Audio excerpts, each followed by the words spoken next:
question everything. So who am I? I'm the Aboriginal Negro of America.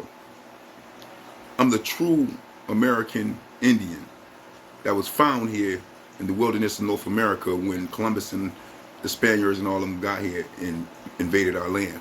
That's who I am. But I'm also the freedom fighter. The freedom fighter that fought for the rights of all you immigrants and you Africans to come over here and walk around, move around, without being whooped openly in public like we was. When it comes to public transportation that you ride, you ain't in the back of it no more, sitting in the back in shame because we stood up and decided that we wasn't going to take that anymore, and our people fought for us to not have to sit in back of the bus or anywhere in back of any other nation or any white supremacist. We are the ones who gave you your rights in the sense of fighting through bloodshed, massacres, and many other different things that have been done to us in order for you to get any type of benefits. And we don't even get the benefits like y'all. Even though they push it like we are the ones living on and living off benefits that are structured through welfare and all that. No, we ain't the dominance of that, to be honest. And with the illegal immigrants flooding even more, those type of benefits are going to them way more than us, as well as white folks. You just got to go look up the paperwork instead of word of mouth through fake news. So when you think about your freedom here in America or the job that you got here in America, remember, you wouldn't have a job if it weren't for the freedom fighters, those who fought that looked like me in order for you as an African or you as an Asian or you as an Arab or you as a Latino to have these jobs. But yet, y'all got anti-black hatred for us, right? You sided with the colonizers, right?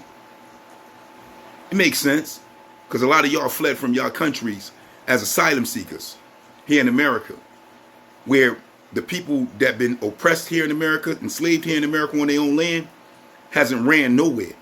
We stood, and we stood our ground right here on our land. Even though we lacking in resources, under economic oppression, under financial oppression, and many other different things, we still stand our ground. We haven't ran from our plight. We haven't ran from our supremacists that dominate and destroy us, even mass incarcerating us by the boatloads right now. We are still here, fighting through it, struggling through it, with nothing. Most of our communities got abandoned buildings.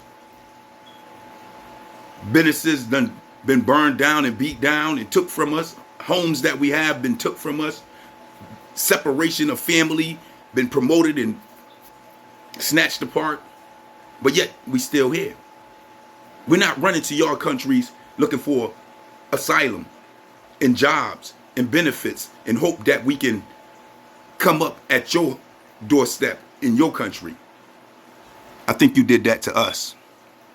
So to not have no respect for us and our plight and what we've been going through, on the fact that we are still under our colonizers' children to this day, shows how cowardly most of y'all are. With no disrespect, it's just the truth. Because remember, I'm still on my land, and you came to my land with anti-black hatred. I didn't go to your land. Go figure.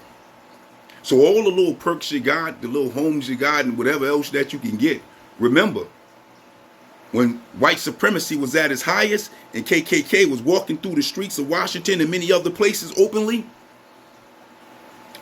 you wasn't nowhere to be found. We was right here in ground zero,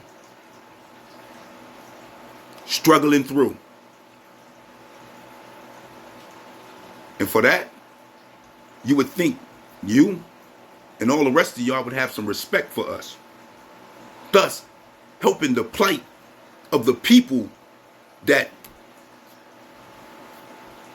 will not bow, will not bend, will not break, and will not give up nor desert their own land for what they have shed pretty much blood for. And this is just the reality. So with love and with understanding, when you see an Aboriginal Negro, you should be smiling at them. You should be wanting to help their plight. Because at the end of the day, they stood firm for you to have all the civil rights that you have. All the benefits that you have.